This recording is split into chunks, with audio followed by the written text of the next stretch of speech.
사람은 위기의 순간에 본 모습을 드러낸다고 하죠. 저는 결혼하면서 그 말의 의미를 아주 뼈저리게 깨닫게 되었습니다. 제가 남편을 처음 만났을 땐 세상 누구보다 따뜻한 사람이었습니다. 늘 제 손을 꼭 잡아주며 말했어요. 내 옆에 평생 있어줄게. 어떤 일이 있어도 널 지켜줄게. 그 믿음 하나만으로 저는 모든 걸 내려놓고 그와 결혼했습니다. 하지만 시댁에 첫 발을 들여놓는 순간부터 저를 향한 차가운 시선은 시작됐습니다. 시어머니는 저를 보며 항상 인상을 찌푸렸습니다. 참, 집안도 보잘것없는데 우리 아들이 왜 너 같은 걸 택했는지 모르겠다. 그 말은 칼처럼 제 마음을 베었지만 남편이 곁에서 감싸주었기에 버틸 수 있었습니다. 시누이들은 더 노골적이었죠. 언니는 우리 집에 들어온 게 행운인 줄 알아. 우리 오빠 아니었으면 어디서 이런 대접 받아봤겠어? 그들의 말은 비수 같았지만 저는 꾹꾹 눌러 삼켰습니다. 남편은 늘 저를 감싸며 말했어요. 미안해. 내 가족이지만 내 마음 아프게 해서 내가 평생 대신 갚을게. 그 따뜻한 말 한마디에 저는 눈물을 삼키며 하루하루 버텼습니다. 그렇게 저는 시댁의 냉대와 무시에 익숙해지려 애쓰며 살아갔습니다. 언젠가는 나를 인정해 주겠지. 언젠가는 나도 가족으로 받아들여지겠지. 그렇게 믿으면서 말이죠. 하지만 그 언젠가는 끝내 오지 않았습니다. 남편이 제 곁을 떠나는 순간 그동안 숨겨져 있던 그들의 진짜 민낯이 마치 기다렸다는 듯 제 앞에 드러나기 시작했으니까요. 남편은 제 곁에서 늘 웃어주던 사람이었습니다. 언제나 제 편이 되어주고 시댁의 차가운 말에도 제 손을 잡아주던 유일한 사람이었죠. 그런 남편이 갑작스럽게 세상을 떠난 날, 저는 도저히 믿을 수가 없었습니다. 마치 세상이 무너지는 소리를 온몸으로 들은 것 같았어요. 그 순간 이후로는 제 앞에 보이는 모든 것이 흐릿해지고 귀에 들리는 모든 소리가 멀어져만 갔습니다. 장례식장에서 남편의 영정 사진을 바라볼 때마다 제 눈에서는 눈물이 멈추지 않았습니다. 사진 속에서 환하게 웃고 있는 그 얼굴이 불과 며칠 전까지만 해도 제 곁에서 함께 밥을 먹고 제 이야기에 귀 기울여주던 사람이었다는 게 믿어지지 않았습니다. 여보, 이건 꿈이지? 그렇지? 금방이라도 눈을 뜨고 나를 부르러 올 거지? 속으로 수없이 되뇌었지만 대답은 돌아오지 않았습니다. 영정 앞에 무릎 꿇고 앉아 떨리는 손으로 그 사진을 쓰다듬을 때마다 제 가슴은 찢어지는 듯 했습니다. 차가운 액자 테두리를 잡은 제 손끝은 얼어붙은 것처럼 차가웠고 그 순간마다 다시 한번 이 사람은 이제 없구나라는 현실이 제 심장을 후벼 팠습니다. 사람들은 위로한다며 제 어깨를 두드렸습니다. 힘내라, 아이도 있지 않니? 하지만 그 말이 제겐 아무 위로도 되지 않았습니다. 제가 의지할 수 있는 단 한 사람이 제 세상의 전부였던 남편이 사라진 지금, 저는 아이조차 어떻게 지켜야 할지 막막하기만 했습니다.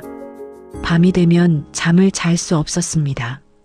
남편이 누워있던 자리를 향해 손을 뻗으면 차갑게 식은 이불만이 제 손끝에 닿았습니다. 그 차가움이 마치 제 운명을 비웃듯 제 눈물과 함께 방 안가득 번져갔습니다.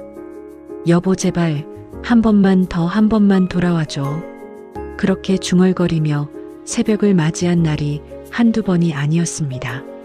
하지만 기도도 울음도 절규도 끝내 남편을 다시 데려오지 못했습니다. 그제야 저는 깨달았습니다.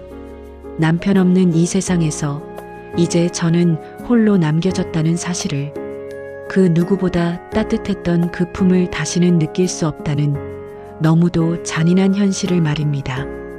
남편을 잃고 난 뒤 저는 말 그대로 숨만 붙어 있는 사람이었습니다. 밥을 먹는 것도 잠을 자는 것도 심지어 아이에게 미소 한번 지어주는 것도 힘겨웠습니다. 제 모든 감정은 남편과 함께 묻혀버린 듯했고 그저 흐릿한 세상을 버텨내는 게 전부였죠. 그런데 아직 제대로 눈물도 마르지 않은 장례식장에서 저는 또 다른 고통을 맞이해야 했습니다. 시댁 식구들은 검은 옷을 입고 있었지만 그들의 눈빛은 결코 슬퍼 보이지 않았습니다. 장례식 내내 그들의 대화는 남편의 죽음을 애도하는 말이 아니라 오히려 그의 재산과 집, 남은 것들에 관한 이야기로 가득 차 있었습니다. 이 집은 이제 어떻게 되는 거야? 보험금은 누가 받게 되는 거지? 애는 누가 키워야 할까? 그래도 우리가 데려가는 게 맞지 않나? 그들의 목소리는 낮게 깔려 있었지만 제 귀에는 너무도 선명하게 박혀왔습니다. 남편의 영정 앞에서조차 돈과 이익을 먼저 따지는 그 모습이 제 가슴을 또 한 번 무너뜨렸습니다. 저는 그 자리에 무릎 꿇고 앉아 차갑게 빛나는 영정 사진만 바라보았습니다. 눈물은 멈추지 않았고 속으로 이렇게 중얼거렸습니다. 여보, 당신이 떠난 것도 이렇게 고통스러운데 왜 당신의 가족들까지 날 이렇게 짓밟는 거야? 그리고 며칠 후 그들의 진짜 속내는 더욱 뚜렷하게 드러났습니다. 남편이 남긴 작은 집을 두고 시댁 식구들은 노골적으로 다투기 시작했습니다.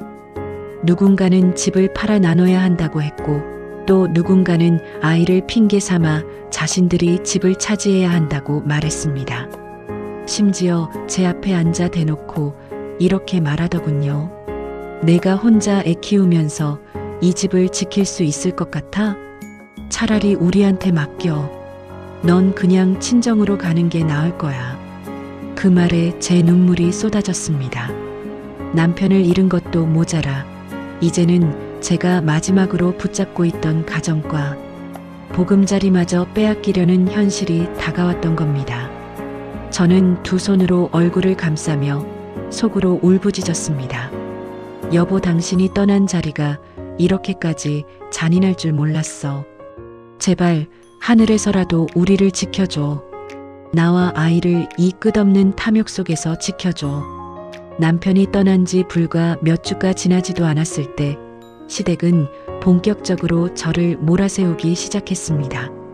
보험금은 어떻게 됐니? 내 이름으로 들어왔다고 하던데 그거 우리 몫이잖아.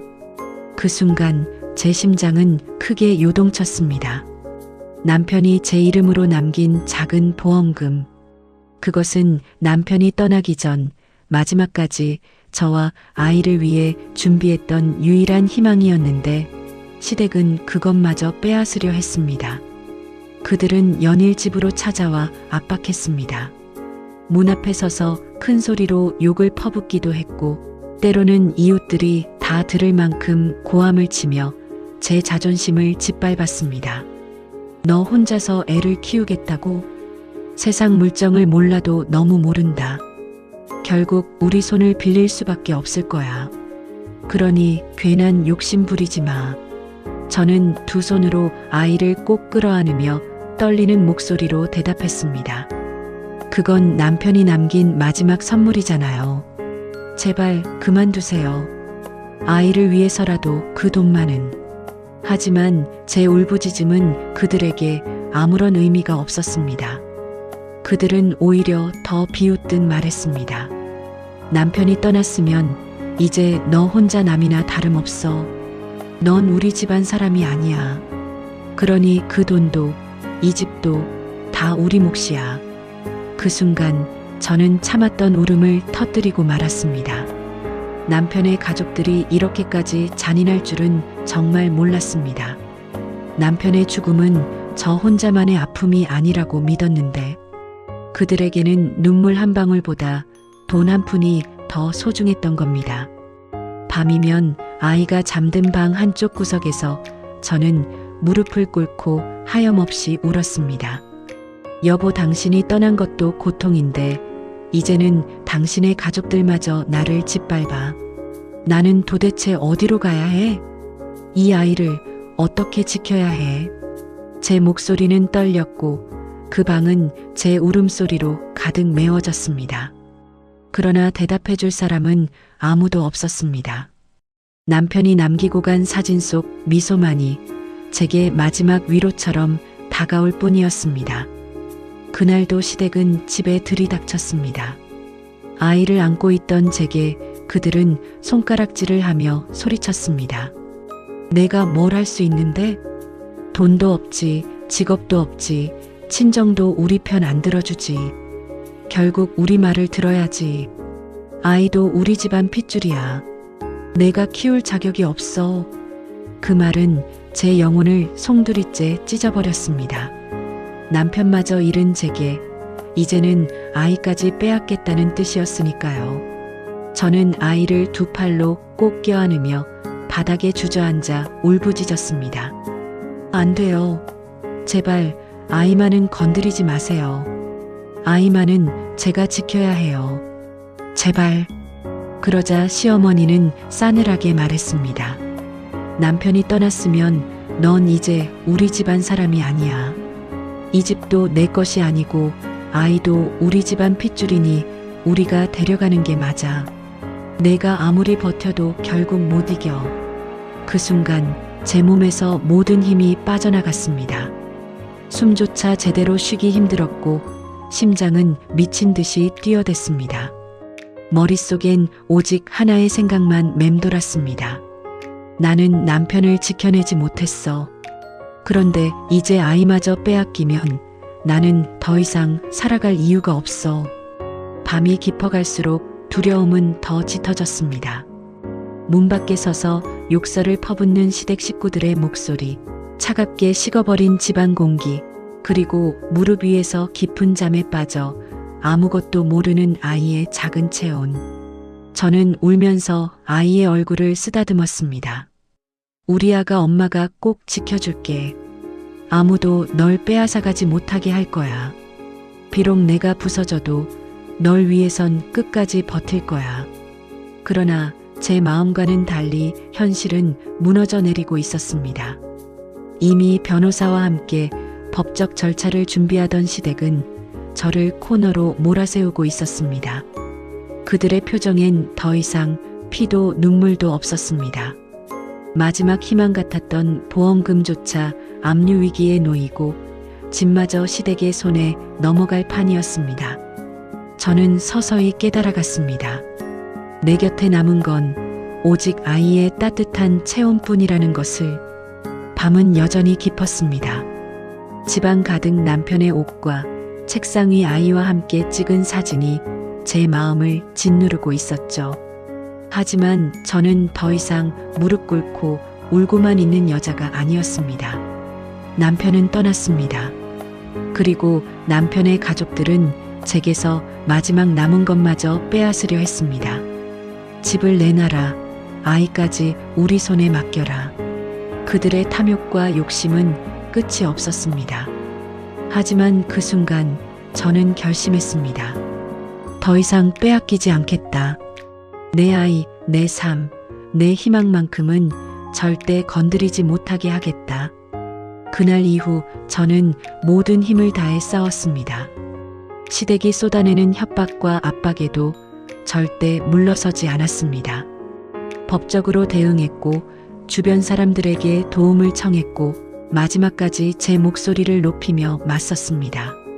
처음엔 너무 두려웠습니다. 과연 내가 이길 수 있을까? 나는 혼자인데 저들은 온 가족이 덤비는데.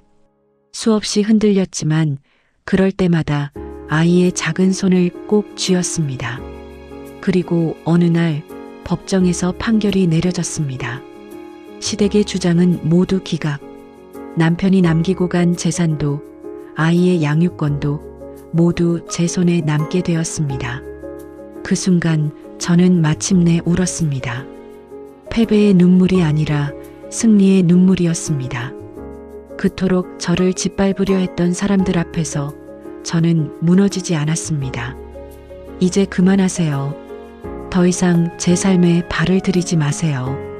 이 아이는 제 아이는 제가 끝까지 지킬 겁니다.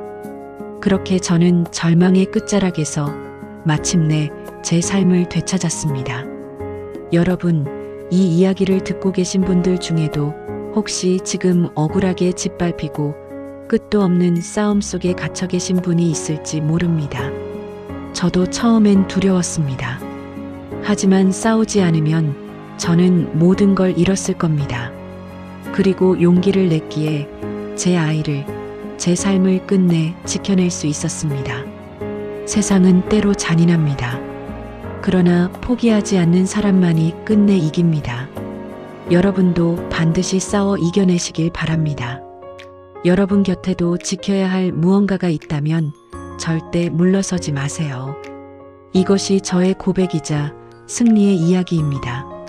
사랑을 잃었지만 절망을 넘어 제 삶을 되찾은 이야기, 그리고 지켜야 할 단 하나의 이유가 끝내 저를 이기게 만들었다는 이야기입니다.